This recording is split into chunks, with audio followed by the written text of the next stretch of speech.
The challenge of high inflation, however, still persists and has to be effectively addressed.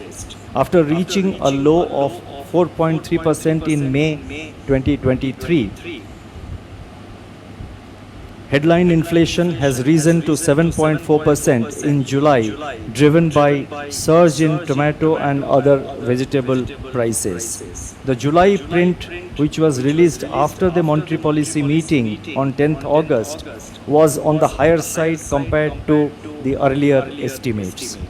Prices of vegetables surged by 37.3% year on year, led by an increase of more than 200% in tomato prices. Reflecting these drivers, the food group inflation more than doubled from 4.7% in June to 10.6% in July. On the positive side, inflation excluding food and fuel, or what is called core inflation, that softened by around 130 basis points from its recent peak in January. Although it is still elevated, that is, although core inflation is still elevated at 4.9%, this steady easing of core inflation over the last 5 months is indicative of the ongoing transmission of monetary policy. Looking ahead, the spike in vegetable prices in July is starting to see a correction, led by tomato prices. New arrivals of tomatoes in mandis are already softening the prices, coupled with proactive supply management in the case of onions. We expect to see an appreciable slowdown in vegetable inflation from September.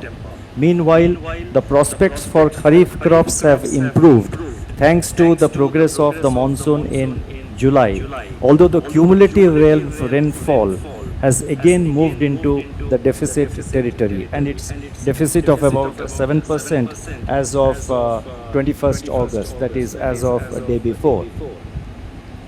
Meanwhile, the prospects of the outlook for cereal prices has accordingly brightened, supported by active supply side interventions.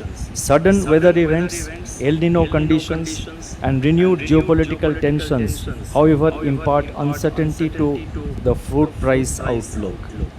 As I noted in my monetary policy statement on 10th August, given the likely short-term nature of vegetable price shocks, monetary policy can wait and await the dissipation of the first-round effects of such shocks that may produce short-lived spikes in headline inflation. For the benefit of my media friends, I will read this sentence once again.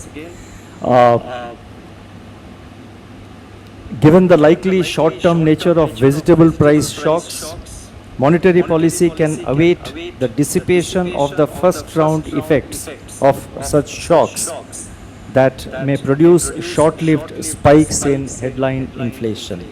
We will remain on guard to ensure that second-order effects in the form of generalization and persistence are not allowed to take hold. The frequent incidences of recurring food price shocks pose a risk to anchoring of inflation expectations, which has been underway since September 2022. We will remain watchful of this also. The role of continued and timely supply-side interventions assumes criticality in limiting the severity and duration of such shocks. In these circumstances, it is necessary to be watchful of any risk to price stability and act appropriately and act in time.